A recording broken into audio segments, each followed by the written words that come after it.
que mais que a gente viu ontem? Balões. Balões. E na apostila sobre que o bola normal, que eu era pensamento, que a mãe dele contava a história. A E quando o balãozinho tá fora? Dá pra fazer ele Tem um risquinho que deixa a cara de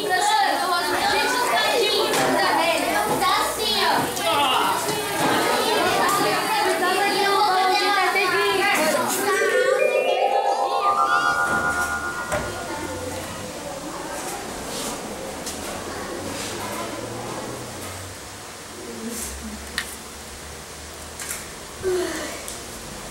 Cadê todo mundo? Não sei. Vou procurar com o povo.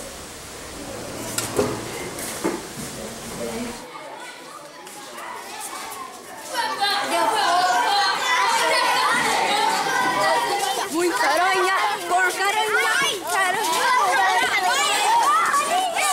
Esse povo tá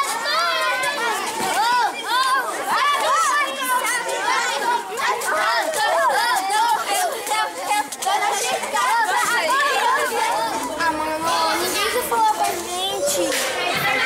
Ah, não acredito que eu vou gritar na orelha desse.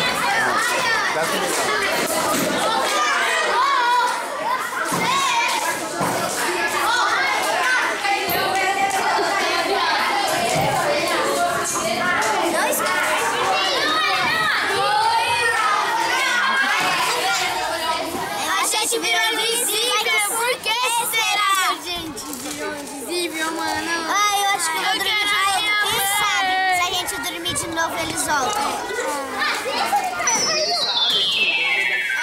Não entendi isso aí, entendeu? Professor, O negócio é o seguinte, professor, tá certo, né? Eu tô escrevendo aí. Professor, eu não entendi a primeira.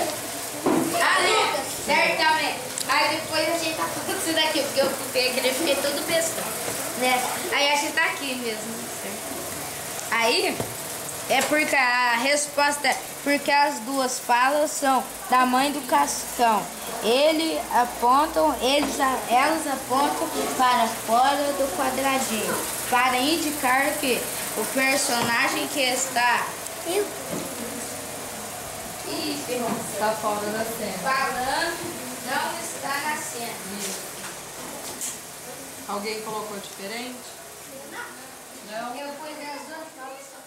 Daí ele falou, o que você tem? Você tá com medo de mim? Eu falei, A mulher perguntou? é a mulher.